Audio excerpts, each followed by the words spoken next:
Це один із найелітніших київських ЖК – Тетріс Холл. Нерухомість тут одна із найдорожчих у столиці. І саме тут квартиру змогла собі дозволити теща борця із злочинністю – полковника поліції Артема Шевчишина. Наше основне завдання – не просто відпрацьовувати кейси. Наше завдання – рятувати правосуддя. А це Катерина Шевчишина, дружина полковника. Під час Великої війни вона стала одним із облич проєкту, який має ознаки фінансової піраміди. Чому бідний був дурний, а чому дурний був бідний? Інвестори цього проєкту, з якими ми поспілкувалися, втратили свої кошти, попри обіцянки захмарних заробітків. А це 82% річних. А ще Катерина Шевчишина – трансформаційний коуч та нумеролог, яка у своєму блозі пояснює, як досягти успіху. Для тих, хто хоче перестати просто плисти за течією. Усім привіт! Мене звати Євгеній Шульгат. Поставте лайк цьому відео і підпишіться на канал. Сьогодні я розповім вам про життя родини поліціянта, якого вважають наближеним до найвищого керівництва держави, а саме заступника глави Офісу президента Олега Татарова. Справжня майстерність – не розслідувати все одночасно. Справжня майстерність – розслідувати все правильно та вчасно.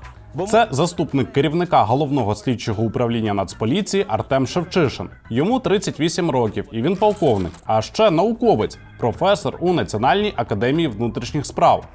Свою кандидатську і докторську, за даними журналістів проєкту «Схеми», Артем Шевчишин захистив під керівництвом Олега Татарова, якого називають куратором правоохоронної системи від Офісу президента. Шевчишин і Татаров – земляки, обоє родом із Новоукраїнського району на Кіровоградщині. За даними журналістів, Шевчишин також багато років товаришує з молодшим братом Татарова – Андрієм Мельниченком. Я нагадаю, самого Татарова відмовляється звільняти президент Зеленський, навіть попри те, що петицію за його звільнення підписали понад 25 тисяч українців ще у 2021 році. А все тому, що Олег Татаров разом з Василем Малюком вбивали чеченців в Україні, в Києві, поки ви тут не були. Та привертають увагу не тільки зв'язки Шевчишина з політичною верхівкою, а й активи його родичів. І коли здається, що це кульмінація, пірни до найвищого басейну міста. ЖК преміум-класу Тетріс Холл у центрі Києва з оглядовим майданчиком на даху, власним парком площею 5 тисяч квадратних метрів і фітнес-центром для мешканців. В листопаді 2019-го теща посадовця Артема Шевчишина Наталя Спориш придбала тут квартиру площею майже 110 квадратів. Нині квартири такої площі з ремонтом у Тетріс Холлі продаються за $800 тисяч, а то і майже мільйон. А в листопаді 2019-го квадратний метр від забудовника у цьому ЖК коштував щонайменше $3,5 тисячі. Отже, мінімальна вартість такої квартири у той період мала би скласти близько $380 тисяч, тобто понад 9 мільйонів гривень по курсу на момент купівлі. Крім того, у грудні 2019-го теща посадовця купує і паркомісце у цьому житловому комплексі. Тримали ціну на паркомісця в цьому житловому комплексі, в Тетріс-2, на рівні десь $55 тисяч. Якщо це місце якесь не дуже там зручне, то 50. І фактично ця ціна не змінилася, і вона така, по моїм даним, на 2019 рік. Тобто ринкова вартість нерухомості, яку придбала теща поліцейського, може складати щонайменше $430 тисяч. Тещі поліцейського Артема Шевчишина Наталії Спориш 56 років. Раніше вона мала прізвище Сопільняк. Жінка не має бізнесу і не є підприємицею.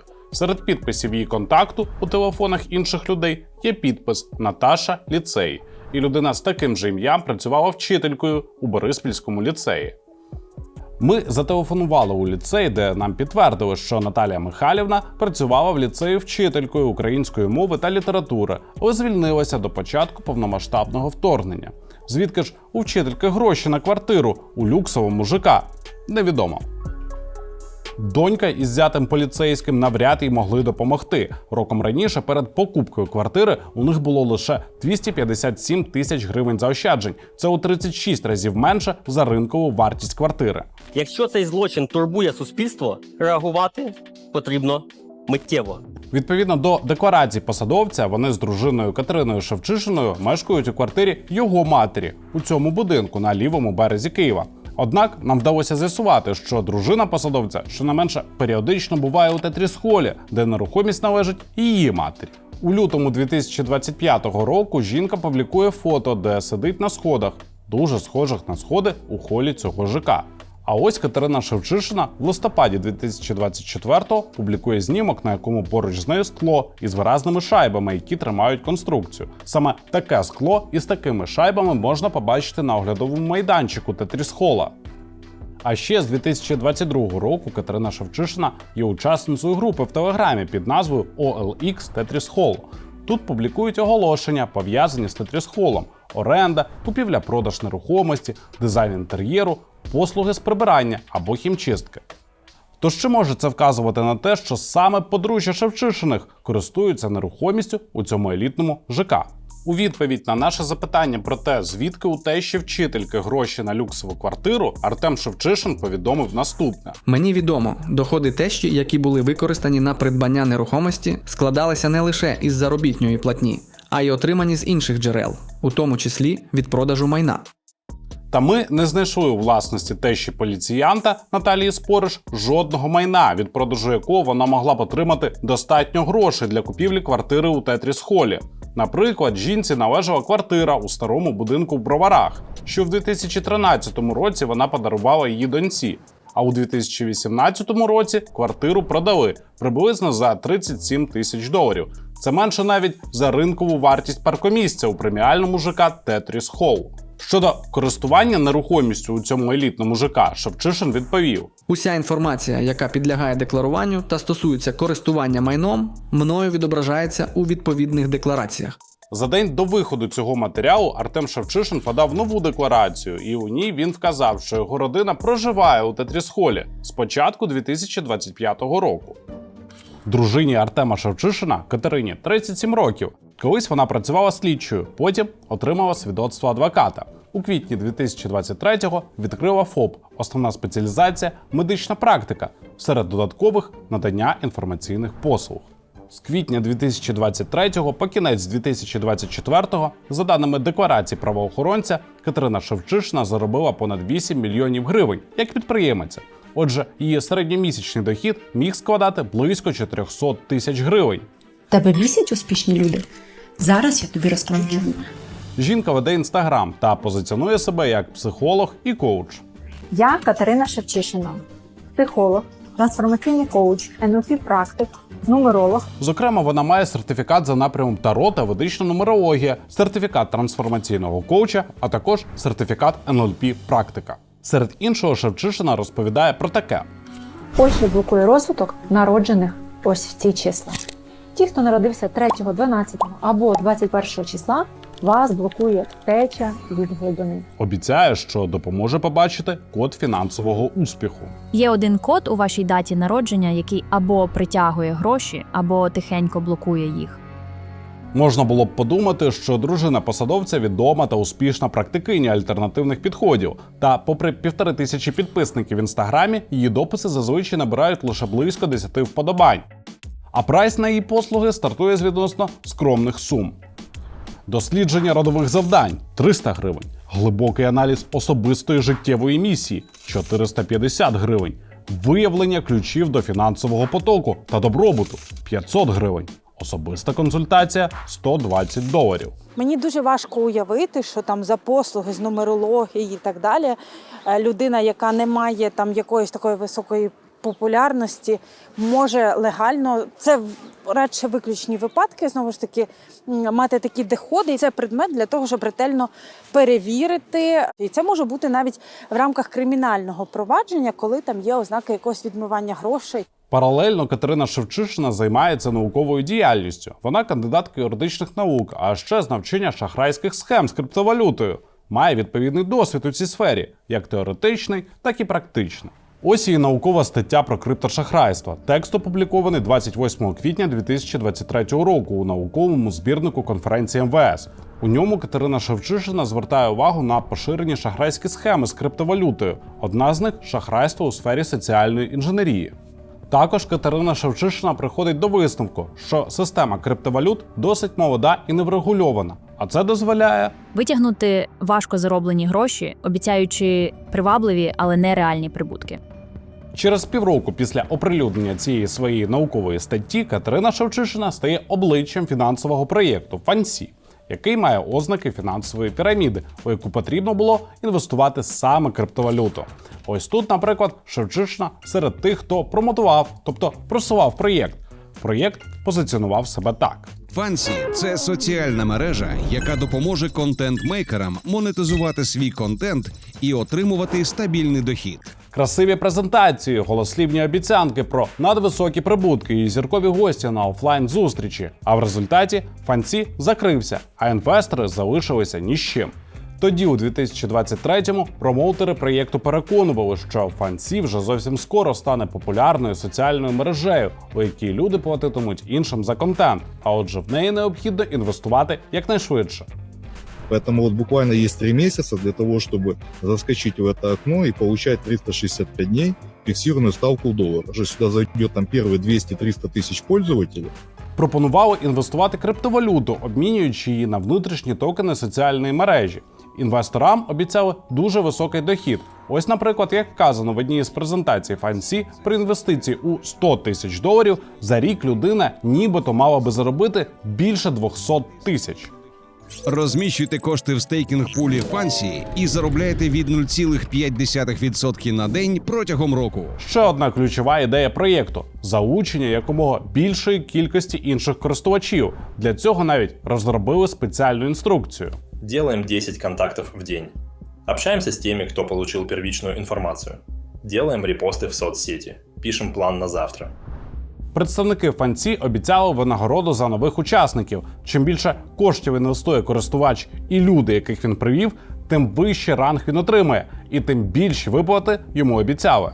Якщо загальний обсяг інвестицій сягнув $25 тисяч, учасник отримував рівень Gold – $50 тисяч Platinum.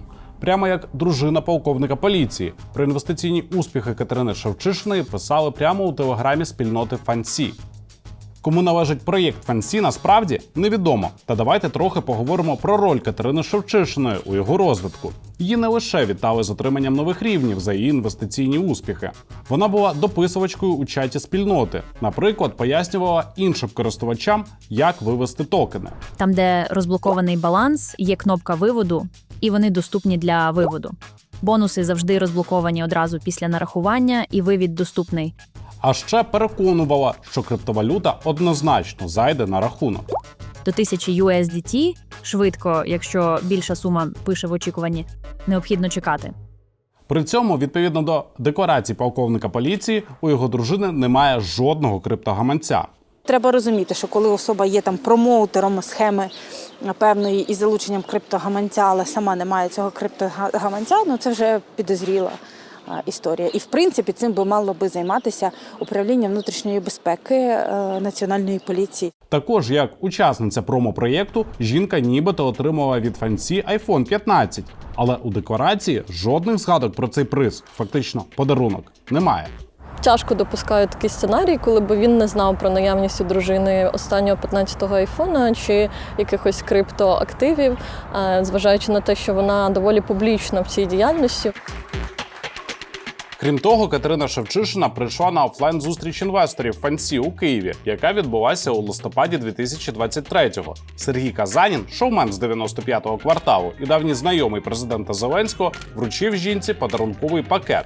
Казанін просував FANSI на цій презентації. Братка, я тобі таку платформу дам, таку соцмережу, ти будеш в захваті. Але я маю 30%, твої 70%. Це дуже гарна, я вважаю, соціальна мережа і багато нових кайфових підходів. На цьому заході були навіть спеціальні стенди з фотографіями почесних учасників, серед них і фото пані Катерини. На цей же захід прийшло двоє цікавих чоловіків – Олег Садомцев і Юрій Кашуба. Обоє уже обвинувачені у шахрайстві через їхню діяльність у іншій фінансовій піраміді – Life is Good. За версією правоохоронців, ця піраміда встигла виманити у людей майже $40 мільйонів, а серед організаторів були громадяни Російської Федерації.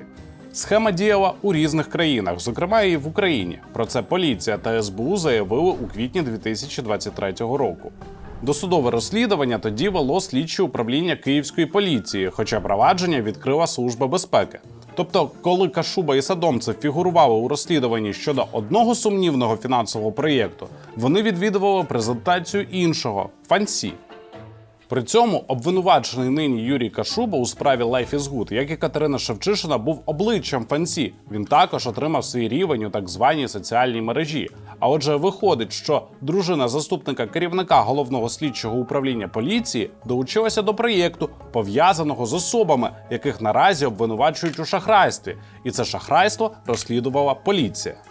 Складно повірити в сценарій, коли би Катерина Шевчишина чи її чоловік не знали би, з ким вона працює в фінансовому проєкті, що це за люди, і зважаючи ще на її бекграунд науковий.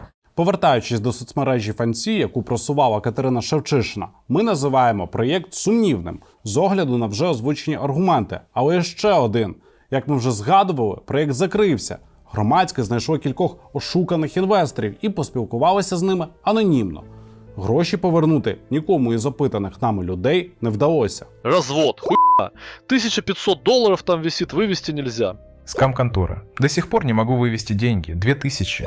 Развод, о деньгах забыл. Нет смысла обсуждать так, как это мошенники. Опитані нами люди не зверталися до правоохоронців. Дехто до останнього сподівався, що гроші повернуть. Ми звернулися до Нацполіції з запитом щодо того, чи розслідують правоохоронці діяльність Фансі. Однак наразі відповіді не отримали. В принципі, коли є підстави вважати, що в подібних там шахрайських схемах бере участь дружина високопосадовця поліції, який по суті за повноваженнями має це розслідувати, або підопічні йому люди можуть це розслідувати, звісно, тут є питання, скажімо так, до точно підстави, і точно навіть це може бути підставою для початку навіть кримінального провадження. Також ми звернулися до Катерини Шевчишиної, аби отримати коментар щодо її участі у цьому проєкті та щодо її швидкого злету як коуча-нумеролога. Однак дружина поліцейського не виявила бажання спілкуватися і заблокувала наш аккаунт. Ми запитували Артема Шевчишина про те, як саме його дружина пов'язана із проєктом Фансі, а також про її високі заробітки як коуча-нумеролога, на що полковник повідомив наступне. Отримані нею доходи були задекларовані в установленому законом порядку, а податки з них сплачені. Прошу врахувати, що коментар надано в межах відомих мені фактів та інформації. Як бачите, тему зв'язку своєї дружини з фінансовим проєктом Фансі полковник вирішив не коментувати. Так само він не відповів на наше запитання про те, скільки коштів його дружина заробила від співпраці з цим проєктом. У підсумку, родина Шевчишиних володіє елітною нерухомістю у серці столиці. До походження коштів на апартаменти залишається багато питань. Так само і щодо сумнівної бізнес-діяльності дружини посадовця. Як казав сам Шевчишин, держава витрачає на правоохоронні органи мільярди, і суспільство має право очікувати, що ці кошти будуть витрачені ефективно. Та чи будуть правоохоронні органи ефективно розслідувати ймовірне порушення законодавства з боку самого Шевчишина або членів його родини, враховуючи зв'язки Шевчишина із заступником голови Офісу президента Олегом Татаровим?